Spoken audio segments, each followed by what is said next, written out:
60 minutes away from the Super Bowl after a phenomenal upset win in San Diego as the Jets just pounded the Chargers in every possible way, especially when you look at the play up front. And Sean Green running the football. Carlin, it was over after this 53-yard run. How about Rex Ryan? I love the mentality. The 4th and 1, the decision to go for it to ice the game. Look, he was in field goal range. Pumps the fist right there. Tells Shoddy, Thomas Jones behind Faneca. Everybody knows we're going to run the ball. I dare San Diego to stop us. Unbelievable job by the Jets. Yeah, well, there was no decision to make there. That's absolutely what you had to do. And I was actually a little disappointed earlier when he didn't go for it on 4th and 1. But Shine, the most dangerous teams in the NFL, and we see this all the time, are the ones that are supremely confident, have a track record to back that up, and have nothing to lose. The Jets are all of the above. They now have the track record. They've done an unbelievable job in these playoffs. That was a fantastic win top to bottom. Point to whatever you want. The fact that the Jets are going to the AFC Championship game and they're on a roll right now speaks volumes about the job the head coach has done, and it speaks volume about how the team has believed in it. Yeah, I just can't get enough of what is going on. And let's talk about the quarterback, because we talk about the offensive line and the running attack. We talk about Shoddy and Rex. How about Sanchez? The ability, the poise on this play to hit Dustin Keller. I thought that was unbelievable. And Carlin, think about it. Sanchez threw a gruesome-looking interception earlier in this ballgame. In the past, that would equal multiple interceptions. I thought that his mindset yesterday was unbelievable. How about the 3rd down pass to Jericho Conchery? Set up the Sean Green touchdown run. That, to me, was the most underrated play in the entire game. I think it was a fantastic pass, and he put it exactly where only Conchery could get it. He played a game where he made a mistake, yes, but he put it aside, and he did everything else that he was supposed to do. He played very much under control.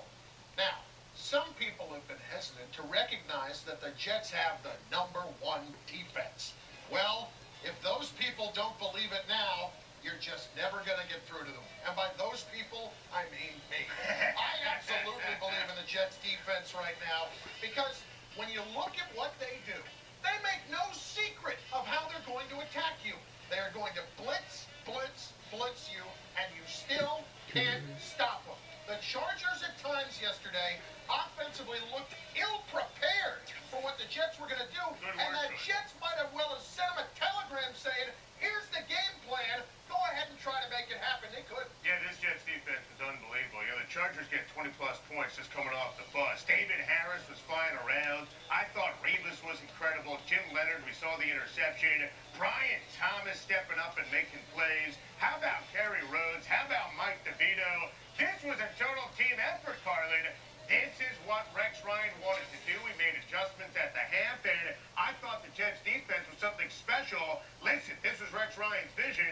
The Jets' defense was amazing top to bottom. They made the 2nd-best quarterback in the league this year look completely lost. Yeah. There were times you couldn't even recognize Phil Rivers. All right, so the Jets are going to be in Indy to face the Colts on Championship Sunday, and the Jets have an excellent chance to win this game.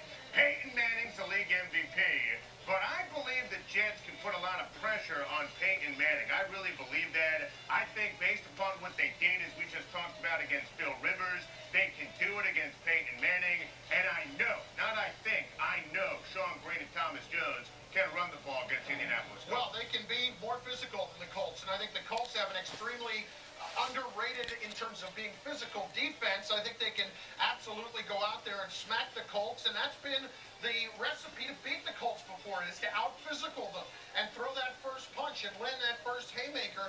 Shine, I like their chances. In fact, I love their chances in Indianapolis. Look at this guy. And I could absolutely see Peyton Manning having some more protection issues that he's had before when the playoffs have come around with his offensive line. Great opportunity here, Carlin, for the Jets. Don't forget one thing, though. What works in the Colts' favor, they're playing a similar team to who they just played.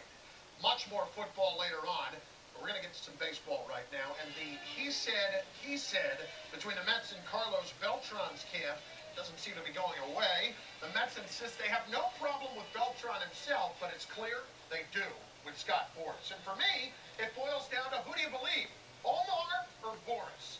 It's not close. I believe Omar Minaya over Scott Boras. And I think Omar is He's a guy that we've seen struggle in front of the media at times, but I don't think he walked out of a conversation on the phone with Carlos Beltran thinking that Carlos and I are not on the same page and he's going to go and do whatever he wants to anyway. Omar clearly thought that Beltran thought, I have to go through the proper protocol before this surgery gets done. I don't believe Omar. You know I don't believe Omar. Honestly, how can I believe Omar? Because it's Scott Boras. It's Omar Minaya. Can't you create a scenario where he's trying to save his job because he's on the hot seat because of all of his follies?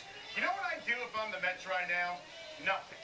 I zip it. I don't care if Boras wants to talk, if Beltran wants to talk. And I had a problem. I said it on the air on Friday with Omar talking to members of the media on Friday. I had a problem with the original conference call. Just shut up and pipe down. Well, if you say anything, you're doing yourself a disservice. But you know why Omar was speaking on Friday, because everybody said, why didn't Omar speak on Thursday? That's why he was out Goes there. back to the conference call. Look, it wasn't a good thing to do it, and ultimately it blew it up bigger than it needed to be. But right now the Mets aren't saying anything. It's just a situation where they're letting Scott Boras know they're not happy with it. Every single day we're taking a hot stew of emails. Our fifth topic, today's email, comes from Rich on Long Island. He says, why not use Gardner in left field? He has all the tools. I don't know about Gardner having all of the tools, but I do like Brett Gardner. Now, Jerry Hairston has officially signed elsewhere, so he's not coming back. But here's the thing, Carlin. I think the Yankees will add Xavier Nady or Reed Johnson, and I think that'll be the case. But if they happen to start the season with Brett Gardner, I still think they'll be the World Series favorites when you look at the American League. What exactly does he mean by tools? Yeah, because Brett Gardner doesn't have power. He doesn't have all of them. But the Yankees are going to be fine if they have to start the season with Brett Gardner. He's not starting the season with Bubba Crosby. Yes, it's not the same thing at all. But I agree with you.